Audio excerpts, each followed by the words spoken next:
Hello and welcome into this week's NASCAR Cup Series Rewind show right here on Racing News Now. As always, I'm your host, Garth Allen. Thank you once again for joining me today. If this is your first time catching a Racing News Now video, consider going down below to hit that subscribe button and ring the bell for notifications so you don't miss a thing going forward from RNN. Bit of a somber note tonight, better than it could have been, but if you saw the finish to this Daytona 500, you know why it is a bit somber tonight.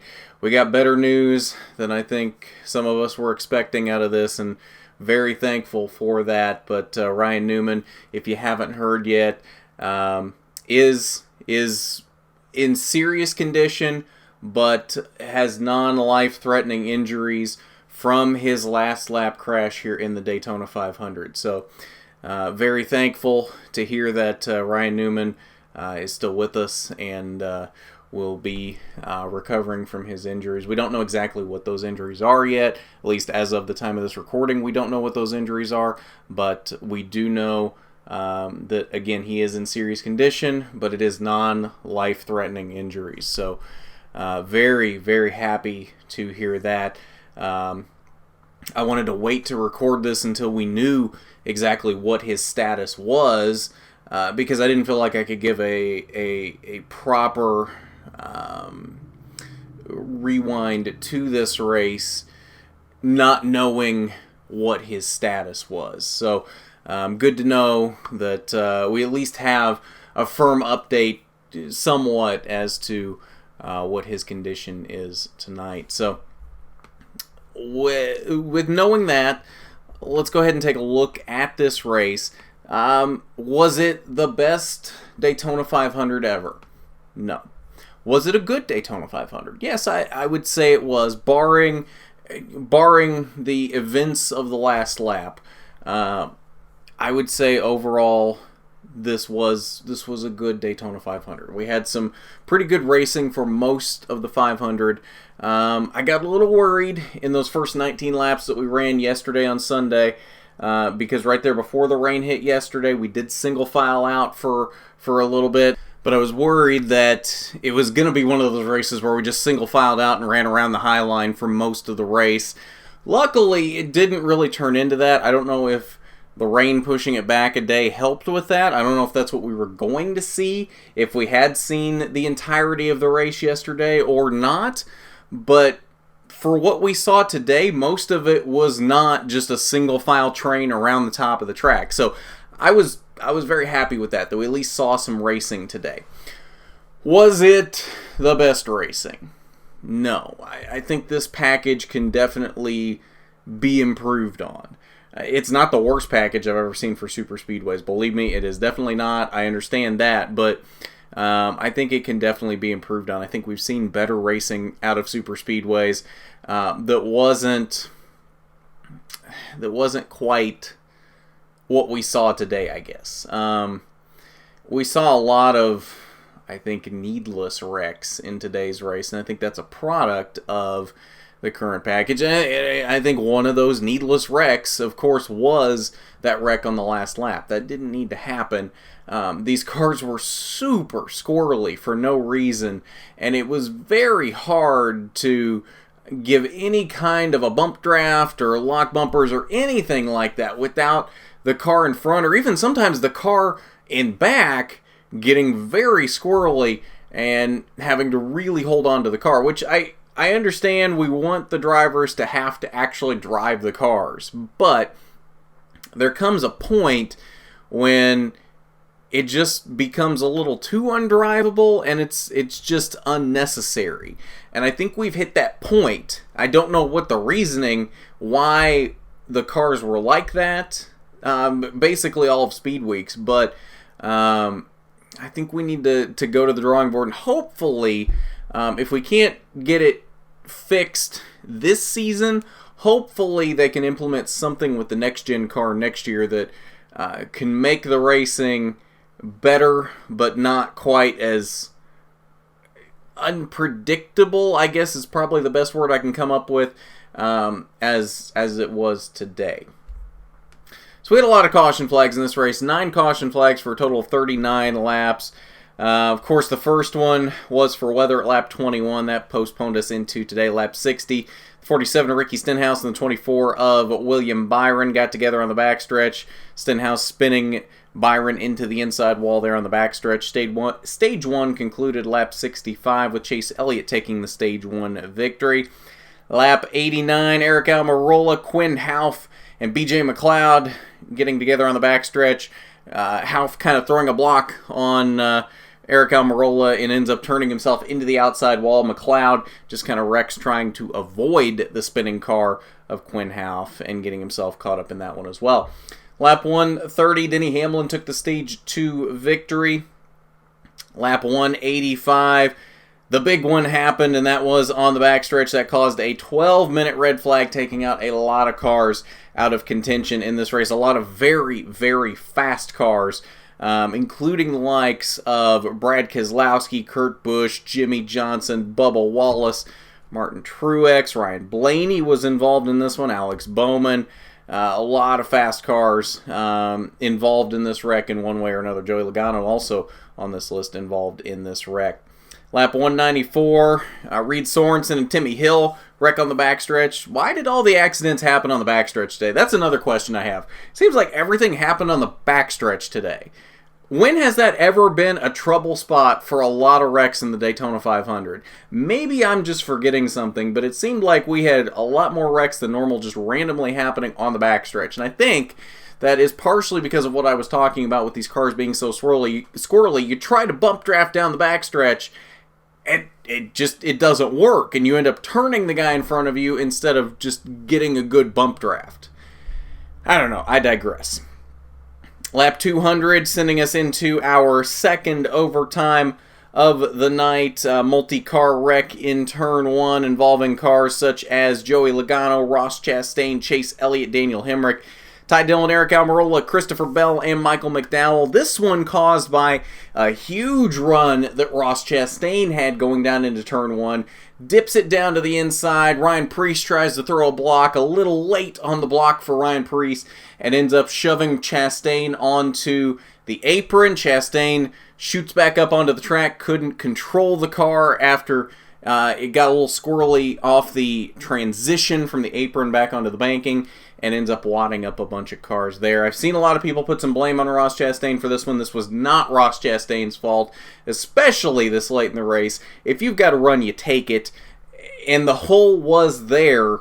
It just closed up a little too late. If anything, and I'm not saying you should, but if you have to put the blame on somebody, I think most of the blame for this probably should fall on Ryan Preece. And again, I don't think you should blame Ryan Preece for this, but if you got to blame somebody, Ryan Preece throwing a very late block and shoving Chastain onto the apron was essentially what caused this wreck. And then the final caution of the night, sending us into yet another overtime, came at lap 205 off of the restart for the previous wreck, as Clint Bowyer got a nudge from Michael McDowell on the restart, got him loose. He shoots up the track into Justin Haley on the outside of him, and then ends up turning down the track across Michael McDowell into the tri-oval. So that was all of your cautions for the night, and then of course we had the wreck coming to the checkered flag involving Ryan Blaney, Ryan Newman, Corey LaJoie, and cars such as that. And then of course, I think we all know the ensuing worry for Ryan Newman's health following that one. And again, so glad to see that he is he's not 100%, we know that much, but he is still with us, and I guess that's the most important part here. 23 lead changes among 13 drivers in this race. Denny Hamlin led the most laps, 79 laps in this race. 30 laps went to Brad Keselowski. 24 laps also went to Ricky Stenhouse. 23 laps to Chase Elliott. 15 laps did go to Ryan Newman in that 6 car. He did have a very fast car in this race and was about 200 feet from winning his second Daytona 500. 14 laps also went to Kyle Busch, and then a number of other drivers spending single-digit laps out front in this race. All right, let's get on to your results.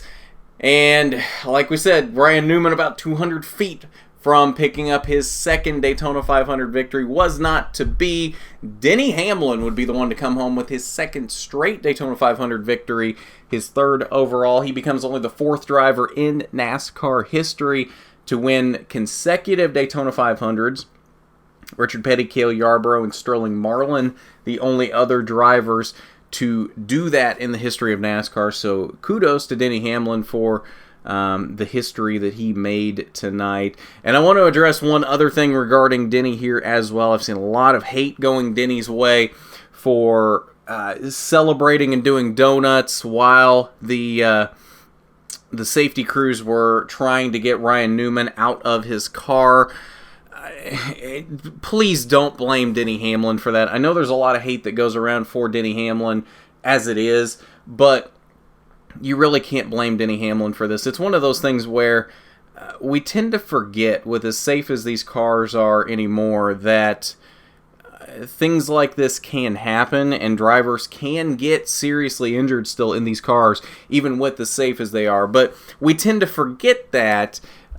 Drivers, fans, media, all of us, we tend to forget that. And I don't think it ever crossed Denny Hamlin's mind that Ryan or anybody else could have been seriously injured from that wreck. So he just kind of went out and did his celebrations. His spotter later mentioned on Twitter that he had told Denny to stay away from the safety crews as they were trying to get Ryan out of the 6 car, but didn't mention to Denny that it had been as serious as it was.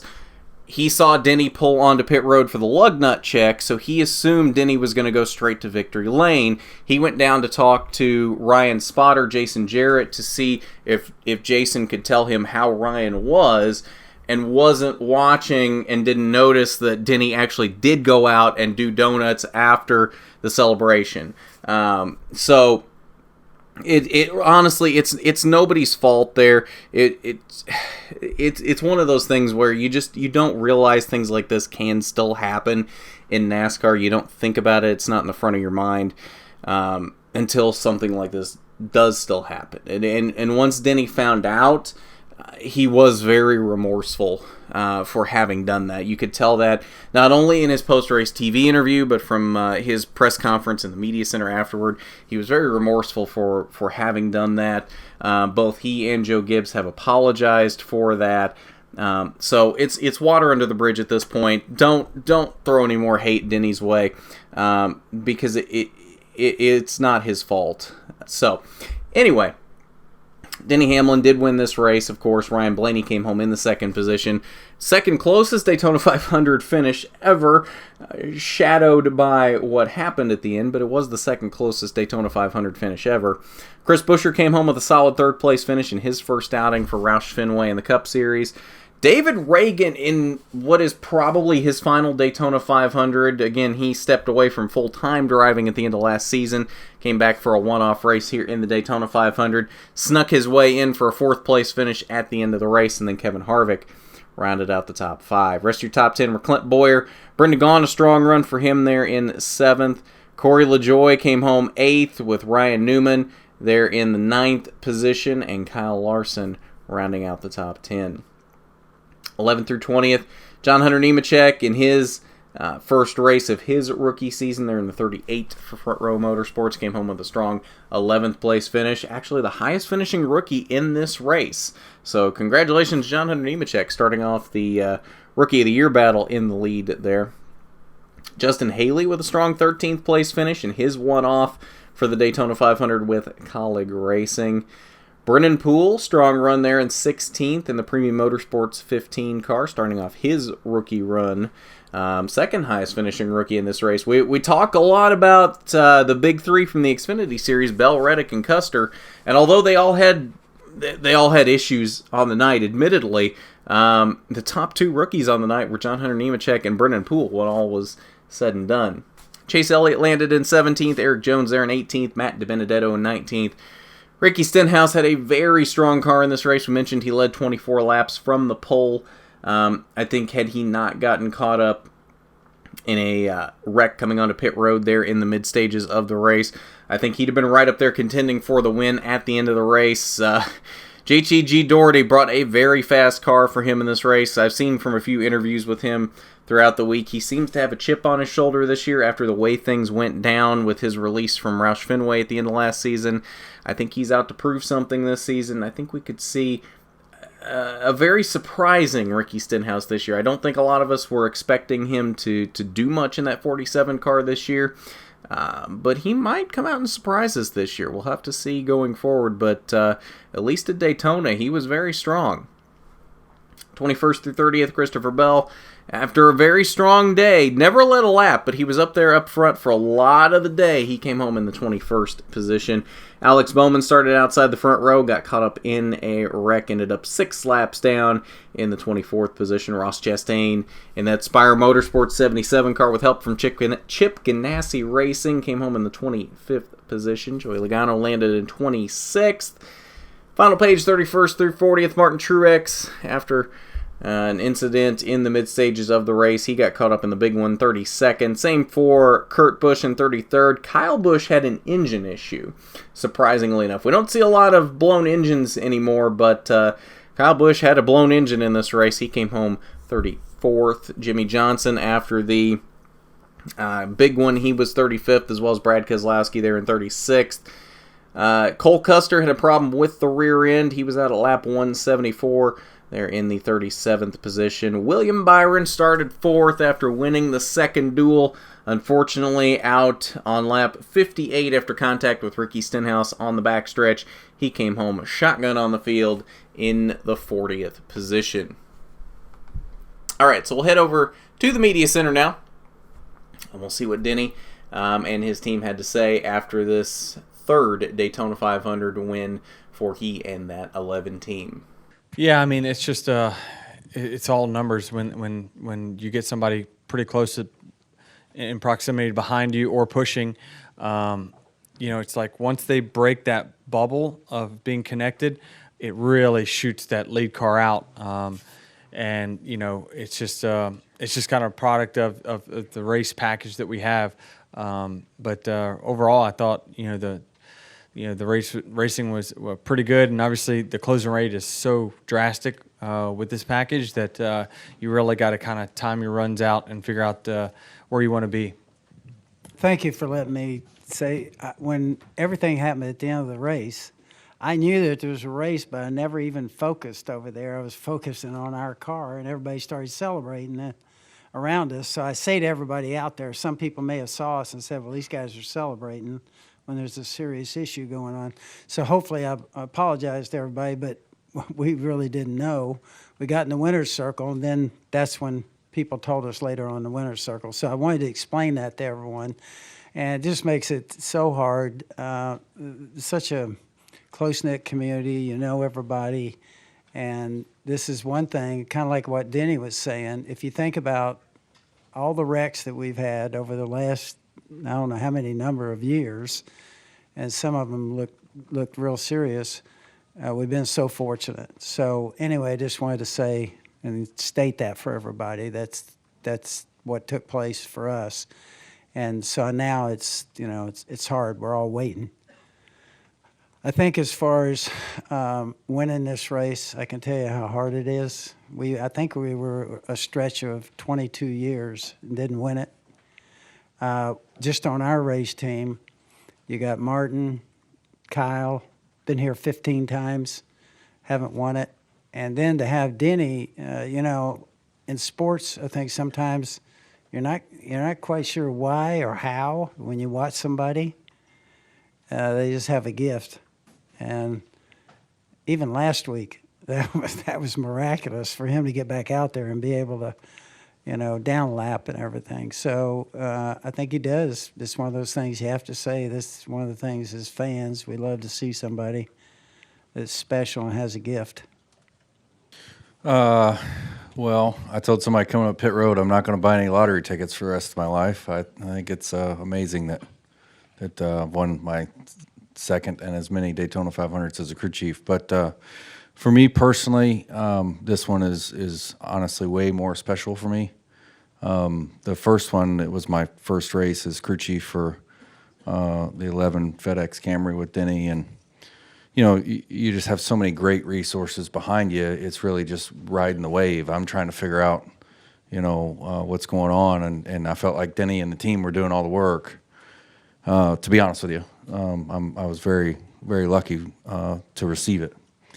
But 365 days later, after putting together the season that we put together in 2019 as a team, and me being fortunate enough to be asked to lead that team, this one is so much more valuable to me because I feel like I've earned this one.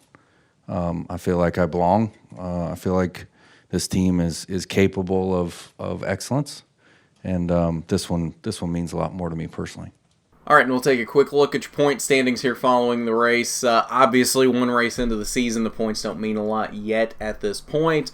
But we'll just take a quick glance at them here because obviously with stage points and things of that nature, it's not going to look exactly like the finishing results did. Of course, Denny Hamlin, Ryan Blaney, still the top two here. Kevin Harvick sits in third with Chris Buescher in fourth. Ryan Newman, with all of his stage points, even after finishing ninth, does sit fifth in points currently. Kyle Larson came home in 10th, but he is 6th after adding in all the stage points. Chase Elliott in 7th. David Reagan, of course, like we said, this is his only race of the season, more than likely. So, he's there in 8th, but obviously not going to sit there for very long.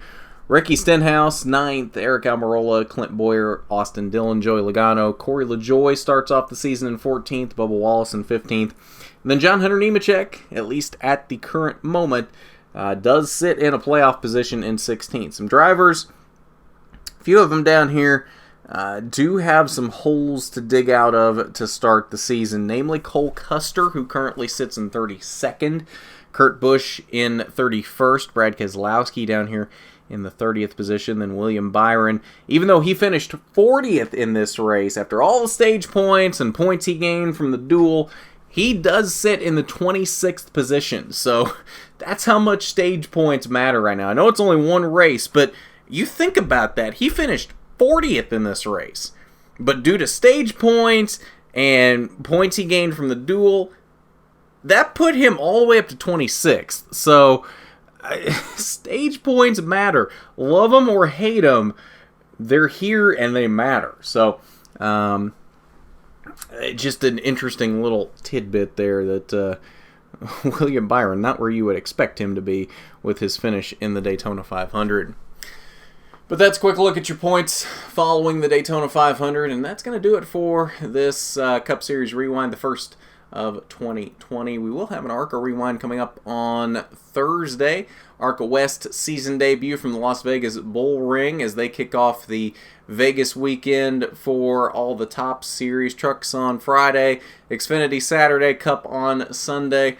I don't know if we're going to have a rewind show for any of the top 3 series from Vegas, but we will definitely have one for ARCA from the Bull Ring on Thursday. So keep an eye out for that, as well as Diecast Review on Thursday. We've already kind of spoiled it on last week's Diecast Review, but it will be Hailie Deegan's Colorado winner from 2019.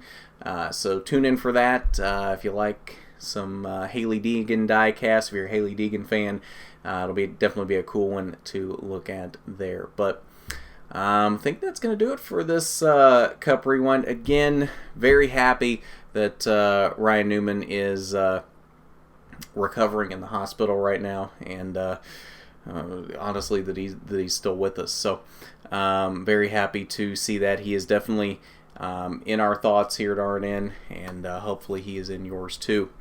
But I think that'll do it. So if you haven't done it already, you need to go down below, hit that subscribe button, ring the bell for notifications so you don't miss a thing going forward from RNN. While you're down there, why don't you hit that big thumbs up button if you like the video. It is much appreciated when you do. And hit that thumbs up button to share some well wishes with Ryan Newman. That would definitely be appreciated, I'm sure, for him as well. But at that, this has been the RNN This is not the Diecast Review. At that, this has been the NASCAR Cup Series Rewind Show. I'm Garth Allen for Racing News Now.